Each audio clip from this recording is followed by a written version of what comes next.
सुप्रभात बच्चों। आज हम पाठ 10 मेरी अंतिम अभिलाषा शुरुआत करती हूँ। मेरी अंतिम अभिलाषा, अंतिम मतलब आखिरी, अभिलाषा मतलब इच्छा। अब यहाँ किसकी अंतिम अभिलाषा कही जा रही है? हमारे देश के प्रथम प्रधानमंत्री जवाहरलाल नेहरू के बारे में कहा गया है कि उनकी अंतिम अभिलाषा या अंतिम इच्छा क्या थी। अंतिम अभिलाषा या अंतिम इच्छा क्या थी? नेहरू जी ने एक पत्र द्वारा अपने अंतिम इच्छा को इस पाठ के द्वारा या इस पत्र के द्वारा व्यक्त किया है कि वो जिस देश में जन्म लिए, जिस धरती पर जन्म लिए, और जब वह या उनकी मृत्यु हो जाए तो उनकी आखिरी इच्छा क्या होगी, वह एक पत्र के द्वारा उन्होंने व्यक्त किया था, जिसे हम सब इस पाठ को पढ़ने के पश्चात जानेंगे कि उनकी अंतिम इच्छा क्या थी। भारत के पहले प्रधानमंत्री पंडित जवाहरलाल नेहरू के नाम से तो हम सभी जानते हैं। वह भारत तथा भारतीयों से बहुत अधिक प्यार करते थे। वह प्रधानमंत्री होते हुए भी वह देश की जनता और लोगों से बहुत ही अधिक प्यार करते थे। जनता के अलावा इस धरती से भी उन्हें अत्यधिक लगाव था। वे चाहते थे कि उनके मरने के बाद उनकी भस्म पूरे भारत में फैला दी जाए। भस्म यानी कि एक संस्कार होता है मृत्यु के बाद, और जब उस संस्कार के बाद जो वो राख बचती है उसे ही भस्म कहा जा रहा है। तो उन्हें इस धरती से इतना लगाव था कि वह कह रहे हैं कि मरने के बाद भी वो राख को लेकर इस पूरे धरती पर फैला दी जाए ताकि मैं उसका एक हिस्सा बन सकूं। भारतीय जनता से मुझे इतना प्रेम और स्नेह मिला है कि मैं चाहे जो कुछ भी क्यों न करूं, उसके अल्पांश का भी बदला नहीं चुका सकता। यहाँ जवाहरलाल नेहरू कह रहे हैं कि यहाँ के लोगों से उन्हें अपार प्रेम और श्रद्धा मिला है। मैं तो ये उनका बदला कभी चुका ही नहीं सकता।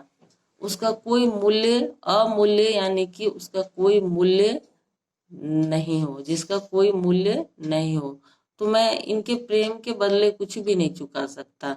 लोगों ने बहुतों को सहारा और अनेक के प्रति श्रद्धा व्यक्त की है, परंतु भारतीय जनता के सभी वर्गों के लोगों से मुझे इतना अधिक प्यार मिला है कि मैं उससे अभिभूत हूँ। मैं तो केवल यह आशा करता हूँ कि जितने दिन मैं और जीवित हूँ अपने देशवासियों के और उनके प्यार के योग्य बना रहूं। उन्होंने एक पत्र द्वारा कहा है कि मैं जितना दिन भी जिंदा रहूं अपने देशवासियों और उनके प्यार के योग्य बना रहूं, यानी कि हमारा मन तन जो भी कार्य करूं वो उन लोगों के लिए ही हो। अपने अनगिनत साथियों और सहकर्मियों के अनुग्रह का मैं और भी अधिक ऋणी हूँ। हम लोगों ने बड़े बड़े कामों को हाथ में लिया और कंधे से कंधा मिलाकर हम उन्हें करते रहे तथा उन सफलताओं और विपत्तियों से साझेदारी रहे जो इस प्रकार के कामों के साथ अनिवार्य रूप से लगी रहती हैं।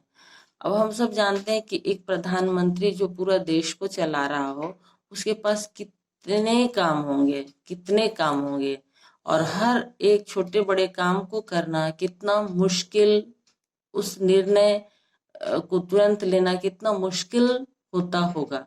तो यहाँ कह रहे हैं नेहरू जी, ये काम मैं अकेले नहीं कर पाता, बल्कि हमारे सहकर्मी, हमारे साथ में काम करने वाले लोग हैं, वो भी हमारा हाथ बटाते, यानी कि हमारे काम के साथ साझेदारी रहते, बराबर के हिस्सेदार रहते थे और वह काम को आसानी से मिनटों में हम निपटा लेते। मेरी इच्छा है कि मरने के बाद मेरा दाह संस्कार कर दिया जाए, यानी कि अंतिम संस्कार कर दिया जाए। यदि मैं विदेश में मरूं तो दाह कर्म वहीं कर दिया जाए और मेरी भस्म प्रयाग भेज दी जाए। कह रहे हैं कि अगर मेरी मृत्यु इस देश में न हो, अगर विदेश में हो जाए, तो मेरा क्रियाक्रम जो है वहीं कर दिया जाए और जो भस्म बचे, जो राख बचे जलाने के बाद, वह प्रयाग भेज दी जाए। प्रयाग का नाम सबने सुना होगा। इसकी एक मुट्ठी गंगा में प्रवाहित कर दी जाए और भस्म के अधिकांश का क्या किया जाए यह मैं आगे बताता हूँ। अब वो कह रहे हैं कि उस भस्म का एक मुट्ठी जो है वो गंगा में बहा दिया जाए, प्रवाहित कर दिया जाए। भस्म का जो बाकी हिस्सा बचेगा उसका मैं अभी आगे बताता हूँ कि क्या किया जाए। प्रयाग की गंगा भस्म, अब उन्होंने प्रयाग में ही क्यों बोला कि मतलब वहां के गंगा में प्रवाहित कर देने, क्योंकि वह उनका जन्म स्थान था, वहां से उन्हें अत्यधिक लगाव था, वो वहीं पले बड़े हुए। वहां के आसपास के वातावरण से इतने वो परिचित थे, इतना उन्हें अपनापन लगता था कि उससे वो एक पल भी हटना नहीं चाहते थे। गंगा तो विशेषकर भारत की नदी है, लोगों की उस पर अपार श्रद्धा है। उसके साथ भारत की जातीय स्मृतियां, उसकी आशाएं और आशंकाएं तथा उसके जय पराजय और उसके विजय गीत जुड़े हुए हैं। युगों पुरानी भारतीय संस्कृति एवं सभ्यता की प्रतीक रही यह गंगा, जो अनादि काल से बहती हुई बदलती चली आ रही है, फिर भी बनी हुई है वही गंगा की गंगा। गंगा इतनी पवित्र नदी है कि हम सबको पता है कि गंगा का जल जो है वो कभी भी खराब नहीं होता। अब यहाँ कह रहे हैं कि ये एक धार्मिक ये है ना कि गंगा को हम लोग पवित्र मानते हैं, गंगा को श्रद्धा से पूजते हैं, लोगों को उस पर लोगों की अपार श्रद्धाएं हैं उस पर, ऐसा है ना। तो वही कहा जा रहा है कि गंगा पर देश के लोगों का अपार श्रद्धा है। मगर भस्म को बहाने को लेकर, प्रवाहित करने को लेकर वह कहते हैं कि उससे मेरा कोई ऐसा कोई जाति धार्मिक संबंध नहीं है, बल्कि इसलिए मैं प्रवाहित करना चाहता हूँ कि वहां मैं पला बढ़ा हूँ और वहां से मेरी यादें जुड़ी हुई हैं, इसलिए मैं वहां प्रवाहित करना चाहता हूँ। ऐसा कोई धार्मिक ये मेरे मन में नहीं है। वह मुझे हिमालय की उन तुषार मंडित चोटियों और गहरी उपत्यकाओं की याद दिलाती रही है। तुषार मंडित यानी कि बर्फ से ढकी हुई चोटियां, उपत्यकाओं मतलब पर्वत के नीचे जो खाई होता है उसको उपत्यकाओं बोलते हैं। यह उन्हें हमेशा याद दिलाती रहती है। जो मुझे सदा प्रिय रही हैं, वो बर्फ से ढकी हुई चोटियां और खाइयां उन्हें हमेशा से अच्छी लगी हैं और वो हमेशा उन्हें वहां रहने की याद दिलाती रहती हैं। वह मुझे नीचे के उर्वर और विस्तृत मैदान को भी याद दिलाती है। उर्वर यानी कि उपजाऊ भूमि, विस्तृत मैदान यानी कि फैले हुए मैदान जो हैं वो उन्हें वहां की याद दिलाती हैं।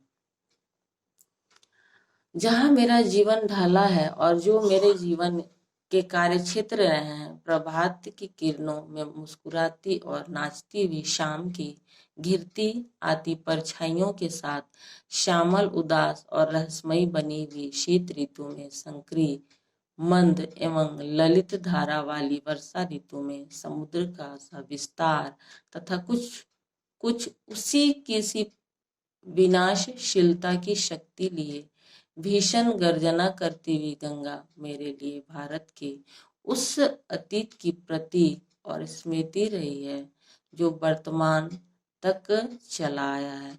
अब यहाँ गंगा का वर्णन किया गया है कि गंगा जो है वो बारिश में अपना कैसे भाव भंगिमा बदल लेती है। देखा होगा ना कि जब बारिश होती है तो छोटे छोटे नदी नाले भर जाते हैं, अपनी आवाज से आगे बढ़ते हैं।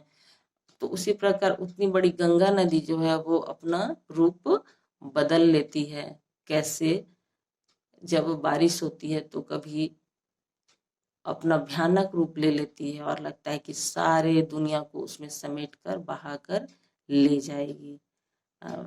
धन्यवाद। इस वीडियो को आप ध्यान से सुनने का प्रयास करोगे, जहां नहीं समझ में आए वो अंडरलाइन करके रखोगे, जब ऑनलाइन क्लास हो तो पूछना। धन्यवाद।